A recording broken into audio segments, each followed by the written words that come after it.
Poštovani gledaoci, nastavljamo sa emisijom U centru pažnje. Moj današnji gost, na moje veliko zadovoljstvo, je vršilac dužnosti direktora službe koordinacionog tela Vlade Republike Srbije za opštine Preševo, Bujanovac i Medveđa i predsednik opštinskog odbora Srpske napredne stranke u Bujanovcu, Nenad Mitrović. Dobar dan i dobrodošli. Dobar dan vama, dobar dan vašim gledaocima i hvala na pozivu da gostujem u današnjoj emisiji.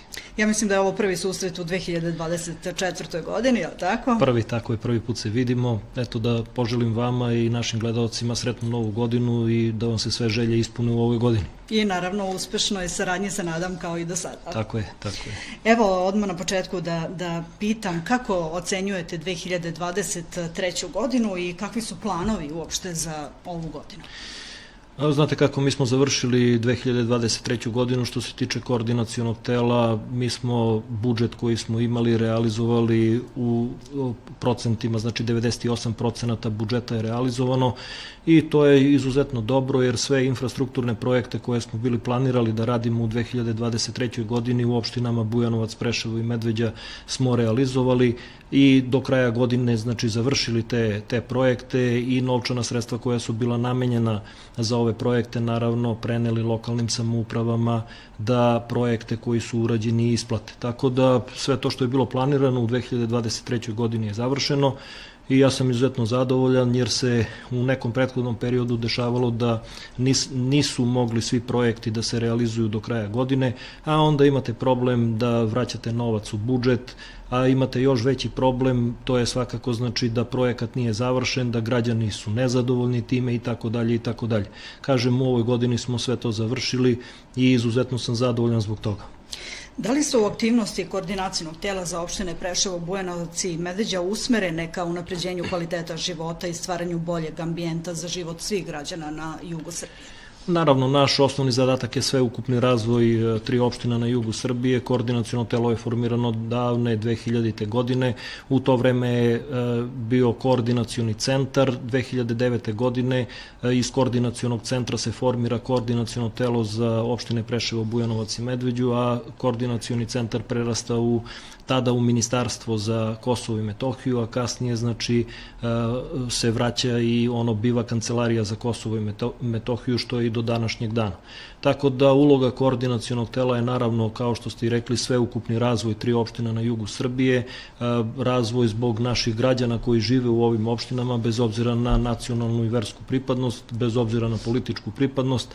Naš osnovni zadatak je da podržimo naše građane i da maksimalno izađemo u susret da tamo to što može da se uradi, da se ljudima pomogne i olakša život. Ono što je svakako posvećenost Vlade Republike Srbije, biće i u narednom periodu Vlada Republike Srbije posvećena ovom području i preko svoje službe koordinacionog tela Vlada Republike Srbije nastavit će sa sveukupnim razvojem opština na jugu Srbije. Koliko novca se izdvaja iz koordinacionog tela za ulaganje u infrastrukturu Bujanovačke opštine? Pa mi ove godine imamo 255 miliona dinara opredeljeno novca što se tiče samo službe koordinacionog tela i dozvolit ćete mi da spomenem sve 3 opštine, obzirom da smo mi formirani i zaduženi za opštine Bujanovac, Preševo i Medveđa. To u novcu što se tiče infrastrukture iznosi 87 miliona dinara, pričamo okvirno, znači 87 miliona 780 hiljada, ajde najtačnije za opštinu Preševo, 94 miliona i 620 hiljada dinara imamo za opštinu Bujanovac i 45 miliona i 600 hiljada dinara imamo za opštinu Medveđa i to je novac koji je opredeljen za infrastrukturu i za projekte koje lokalne samouprave procene kao prioritetne i dostave koordinacionom telu. Naravno, to je u tom iznosu novčanih sredstava koji je predviđen. Imamo u okviru ovoga, u ovih 255 miliona, pored infrastrukture i novac za socijalna davanja, što je od izuzetne se pokazalo kao izuzetno bitno i važno u prethodnom periodu. I ja tu mogu samo da spomenem učeničke stipendije za srednje škole koje su na nivou od prošle godine, znači ostale u iznosu od 15 miliona dinara. Imamo stipendije za učenike koji pohađaju fakultete u Srbiji. Tu imamo negde oko 6,5 miliona dinara za te namene. školski pribor nešto što je tradicionalno, znači postalo da koordinaciono telo svake godine za sve đake prvake na teritoriji opština Bujanovac, Preševo i Medveđa obezbedi školski pribor i to je negde oko 3.200.000 i imamo za jednokratne pomoći predviđeno negde oko 2.000.000 dinara i to je sve u ovom iznosu o kome sam govorio 255 miliona dinara. Koliko je potrebno, da kažem, solidarnosti, razumevanja i zajedništva da bi opštine na jugu Srbije napredovale u budućnosti? Pa naravno da je mnogo potrebno, znači da se pre svega ljudi koji žive u ovakvim multietničkim opštinama pre svega razumeju, da zajednički živimo i ja sam to govorio i pre nego da dođem na funkciji vršioca dužnosti direktora službe koordinacionog tela, da Srbi i Albanci treba da žive jedni sa drugima, a ne jedni pored drugih, jer to je garant ekonomskog razvoja, to je garant prosperiteta i to je nešto što svima nama treba koji živimo na ovim prostorima. Ja živim u Bujanovcu, ja sam iz Bujanovca i ja osjećam muku ovog naroda koji živi ovde.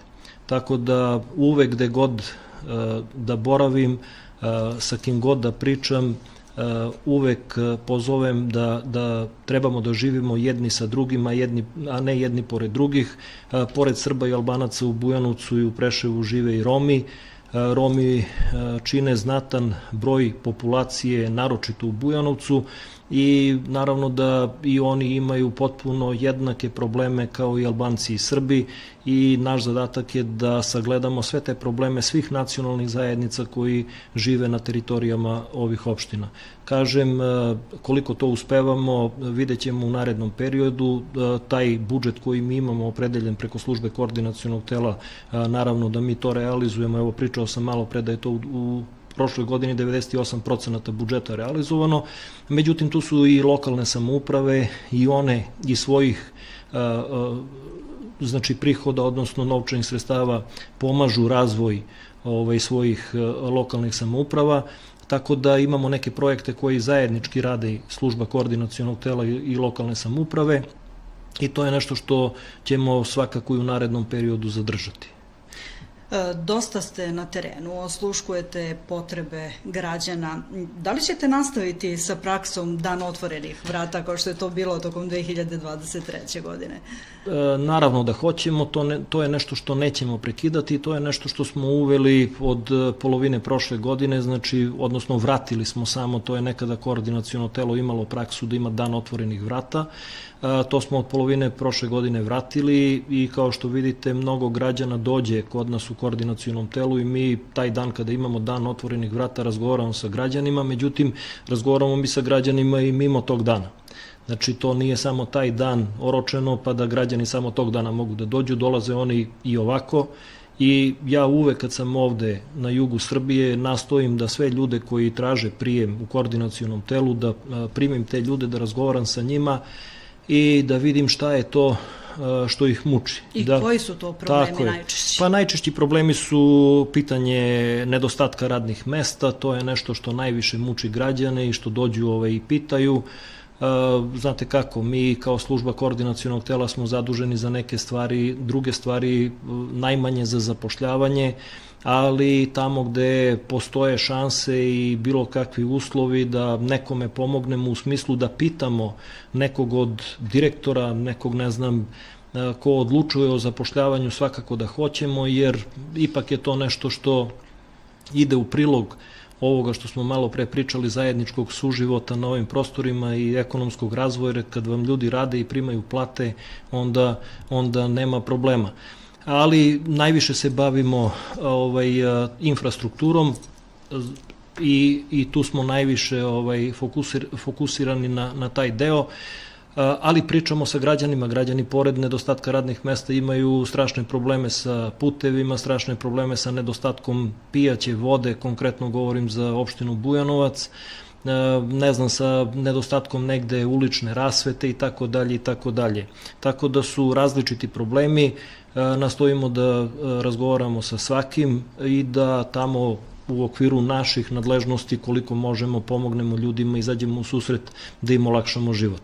Dosta puteva je rekonstruisano krajem 2023. godine. U 2023. godini, znači direktno što se tiče Ministarstva građevine, imamo negde oko 173 miliona dinara u izgradnju novih puteva i rekonstrukciju već postojećih puteva, pričam za opštinu Bujanovac. Onda imamo ovaj iznos o kome sam pričao, na istom nivou je bio i u prošloj godini 94 miliona od službe koordinacionog tela, tako da poprilično se izdvaja, popriličan iznos novčanih sredstava se izdvaja za izgradnju infrastrukture i poboljšanje već postojeće infrastrukture. Tako da, kažem, nastavit ćemo u toku ove godine sa tim. Sad ja mogu da to govorim, da pričam i koliko je to u kilometrima, to je za Bujanovac negde preko 30 kilometara izgrađenih asfaltnih puteva, tako da mislim da Bujanovac nikad do sada u jednoj godini nije dobio ovoliku količinu, odnosno kilometara asfalta kao što je to bilo 2023. godine. Da li ćemo taj nivo uspeti da održimo naredne godine, odnosno ove godine, vidjet ćemo.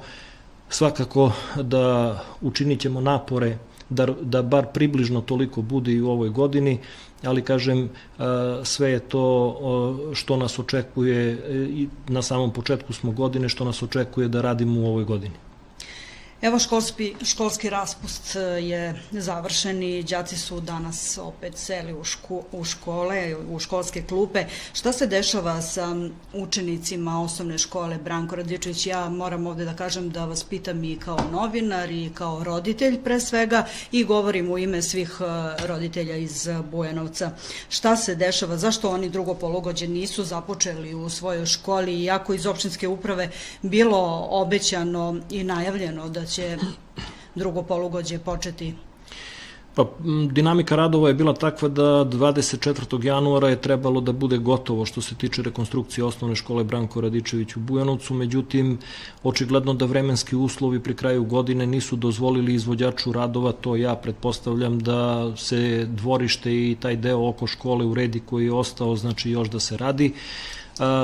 Ceo ovaj postupak vodi Kancelarija za lokalni i ekonomski razvoj u opštini Bujanovac i oni imaju precizne podatke što se tiče toga, jer lokalna samouprava je raspisivala tendere, vodila proces javnih nabavki, vršila izbor izvođača radova i tako dalje, tako da što se tiče toga oni sa izvođačem radova imaju sve te kontakte i mislim da sad kada se bude prolepšalo vreme da će se nastaviti sa tim radovima. Ja ću svakako insistirati kod lokalne samouprave i kod izvođača radova da se što pre radovi okončaju, jer se ovo stvarno dosta odužilo. Ja razumem i brigu roditelja, jer bila je priča da se ovo malo ranije, odnosno u predviđenom roku završi. Niko nije očekivao da će ovi radovi ovoliko da potraju, jer stvarno je veliki problem koji predstavlja roditeljima da decu vode u drugu školu, ali ja molim za malo strpljenje i roditelje, jer znate kako, sada kad uđete u ovaj deo škole, odnosno u celoj školi koja je rekonstruisana, gde su uslovi za pohađanje nastave odlični. Ja mogu da kažem da možda se mnogo godina čekalo na početak rekonstrukcije osnovne škole. Znate i sami kakvi su uslovi bili pre ovoga. Pa kada sada uđete i pogledate kakve će uslove naša deca da imaju prilikom pohađanja nastave u narednom periodu. Ali svakako očekujem da se to završi u najbržem mogućem roku i da taj deo koji imamo oko završetka rekonstrukcije škole završimo i da se omogući da se što pre deca vrate u svojoj školi da pohađaju nastavu. Znači vi mislite da će i drugo polugođe pohađati u Sezajsro, je li tako? Možda ne celo. Znači možda ne celo polugođe, ja očekujem da sad kada se prolepša vreme i da izvođač radova krene sa radovima, da to što pre završi, onda imate znači proces tehničkog prijema i kada bude okončan proces tehničkog prijema, tada su već stvoreni uslovi za povratak dece u svojoj školi. Ja se nadam da će to vrlo brzo da se desi, da se ne čeka celo polugođe za povratak dece u školu. Da govorimo i o specijalnoj bolnici za rehabilitaciju u Bujanovačkoj banji koja beleži veliki broj poseta. Da li su vaučeri koje deli država značajno povećali broj tih poseta?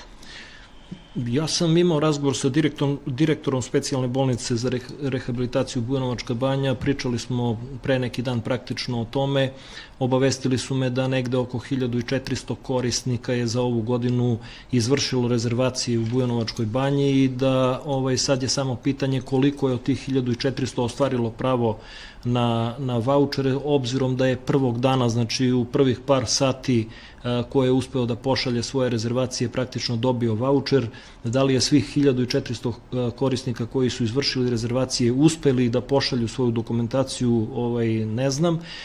Ono što imamo najave svakako da imaćemo još podela vaučera u ovoj godini.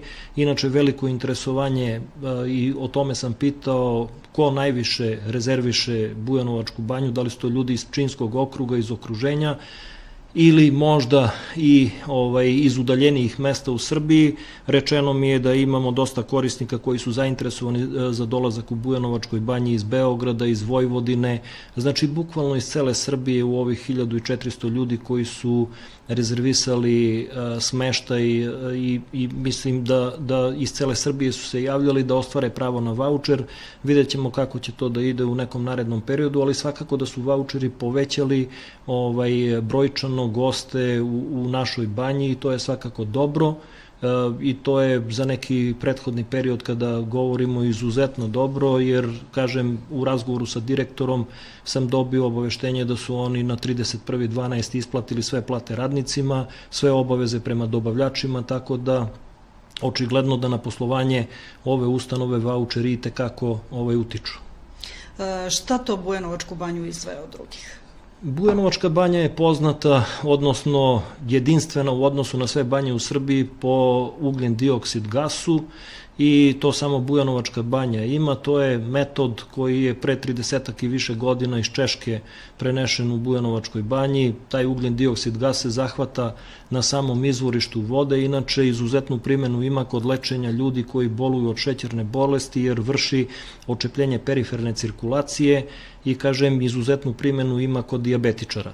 Ali ja nisam lekar po struci pa ne bi bilo zahvalno da ja pričam o tome, to je neka osnovna informacija koju ja mogu da dam u vašoj emisiji gledaocima koji nas gledaju.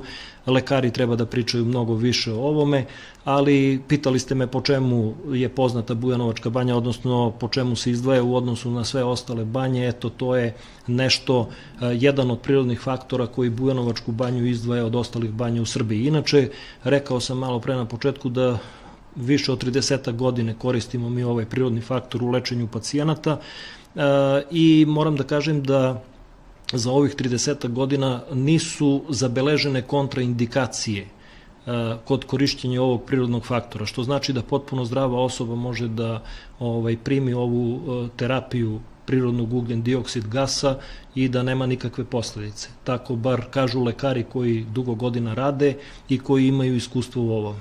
Ja znam da ste prošle nedelje bili na terapijama, kako se osjećate? Dobro. Dobro je, drago mi je. Pohvalno. Pohvalno. Tokom 2023. krenulo se i sa renoviranjem, je li tako? Parcijalno onako. Rađeno je renoviranje u 2023. godini, obzirom da sam ja do 1. jula 2023. godine bio u radnom odnosu u Bujanovačkoj banji. Onda imenovanjem na ovoj funkciji meni radni odnos miruje u Bujanovačkoj banji, zato mogu da vam kažem šta je to što se radilo na početku godine. Radili smo rekonstrukciju hidrobloka i mislim da ćemo i ove godine nastaviti taj drugi deo koji imamo da uradimo, da se stvore uslovi, bolji uslovi za sve korisnike naših usluga, jer znate kako, 40 godina ništa nije ulagano u Bujanovačkoj banji i mi to skromno iz svojih sopstvenih sredstava koje smo imali na raspolaganju smo u prošloj godini radili. Ja se nadam da će rukovodstvo i ove godine da opredeli neka novčana sredstva za neke rekonstrukcije, da li će se ići u rekonstrukciju bazena ili nečeg drugog, to je sve na rukovodstvu da to urade. Ja tamo gde mogu da podržim i da pružim podršku, svakako da ću da im se nađem i da to svakako ide u korist svih nas koji živimo tamo, jer to je prirodno lečilište od izuzetnog značaja za ovaj kraj, odnosno za celu Srbiju. Upravo tako. Šta možemo očekivati kada je u pitanju fabrika za prečišćavanje otpadnih voda i gradska deponija, koja je veliki problem? Što se tiče fabrike za prečišćavanje otpadnih voda, tu je ugovor između ministarstva, odnosno Vlade Srbije i lokalne samouprave potpisan. 31 milion eura su izdvojena novčana sredstva. Tu se malo zastalo sa početkom same izgradnje ove fabrike, jer bila je sporna eksproprijacija zemljišta, nekih 20% od ukupne površine gde je trebala eksproprijacija da se izvrši, bilo je po sudskim sporom. Sad je pred kraj prošle godine i to završeno, tako da je i, da kažem, eto, ta otežavajuća okolnost otklonjena i da više nema nikakvih, što se tiče prepreka, da se krene u izgradnju ove fabrike. Vidjet ćemo sa lokalnom samoupravom, obzirom da je ona nosi od svega ovoga, kako i na koji način oni to planiraju da rade verovatno u ovoj godini, i mislim da je to od izuzetne važnosti, jer ova novčana sredstva koja su predviđena za izgradnju fabrike sa svim priključnim kolektorima sa strane, što znači da više nećemo imati kanalizacija koja ide na slobodno, ne znam, iz svih sela. Sad ne mogu da podvajam pojedinačno sela, ali bukvalno iz svih sela, ali i grad Bujanovac biće obuhvaćen ovim, tako da rešit ćemo taj višedecenijski problem koji ima opština Bujanovac i mislim da će to svakako biti dobro. Što se tiče gradske deponije, mi smo imali u prošloj godini posetu ministra Vesića Bujanovcu i razgovarali smo o tome. Radi se i na rešavanju pitanja gradske deponije, ona će se rešavati u okviru regionalne gradske deponije koja, to je sporazumom predviđeno. Jedino opština Bujanovac nije bila taj sporazum usvojila, napokon to se desilo u prošloj godini, lokalna samouprava je usvojila taj sporazum, tako da i tu ta prepreka koja je postojala je otklonjena. Najveći problem nam predstavlja požar na gradskoj deponiji i ministar Vesić je obećao, odnosno da u saradnji između ministarstva i lokalne samouprave se obezbedi neka institucija koja može, znači, da izvrši gašenje tog požara, jer očigledno da tu ne dođe do slučajno da neki prolaznik prođe pa da izazove požar. Ja sam to tad čuo od ljudi iz ministarstva da može da bude žarište na nekih 50 metara u dubini, znači, te deponije, i da postoji način i metod da se to otkloni. Tako da bi nam to mnogo značilo dok ne krene ovaj proces sa regionalnom deponijom, jer stvarno nesnosan je dim sa one deponije i imamo problem bukvalno svi koji živimo na teritoriji opštine Bujanovac. Upravo tako.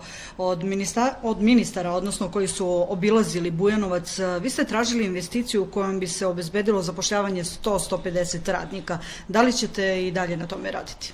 Naravno, nikada nismo ni prestali da radimo na ovome, međutim, znate kako, mi najveći problem imamo što su nam Srbi od 2020. godine iz opštine i sistema lokalne samouprave, imamo dezintegraciju Srba na lokalnom nivou, što svakako nije dobro, i onda vi tu šaljete poruku da imate jedno područje koje politički nije dovoljno stabilno, zato što je jedan ceo narod, jedna cela etnička zajednica izopštena iz priče lokalne vlasti. Znate i sami da od 2002. godine, kako su prvi izbori bili održani po proporcionalnom izbornom sistemu i kada su Albanci prvi put preuzeli neke funkcije, Srbi i Albanci su od 2002. pa sve do 2020. godine zajednički sarađivali u sistemu lokalne vlasti. Desilo se to 2020. godine da su po nalogu Prištine i Tirane albanski lideri na jugu Srbije odlučili da sami vrše lokalnu vlast u Bujanovcu i u Preševu. Ja se nadam da ćemo možda posle predstojećih lokalnih izbora koji se očekuju juna meseca ove godine da možda to ispravimo i da tu političku stabilnost koja nam je hvalila napokon imamo, da bi mogli, znači, da se borimo da obezbedimo neku investiciju koja bi nam značila 100 do 150 radnih mesta, bi puno značilo za opštinu Bujanovac, i ako bi uspeli da to uradimo, bilo bi izuzetno dobro, ali nije samo to, nego moramo da podržimo i ove privredne subjekte koji već rade i postoje na teritoriji opštine Bujanovac, da vidimo šta njima nedostaje, šta je neophodno da im se pomogne, da možda neke eventualne probleme koje imaju u procesu poslovanja otklone. I ja moram da vam kažem da Trenutno u fabrikama koje rade u Bujanovcu imamo negde oko 900 radnika, 900 radnih mesta. Znači 900 ljudi nam radi, sad da ne pobrajam od Megala pa sve do Simpa tamo, znači Jumko, Bivoda, tako je, Bujanovačka banja i tako dalje i tako dalje. Znači u svim ovim privrednim subjektima negde oko 900 radnih mesta imamo. Moramo da se borimo da i ta radna mesta koja već postoje sačuvamo, da ih tu ne gubimo, da se bukvalno na dva fronta borimo. Jedna stvar bi bila dovođenje novog investitora i druga stvar svakako da očuvamo nivo ovih radnih mesta koje već imamo.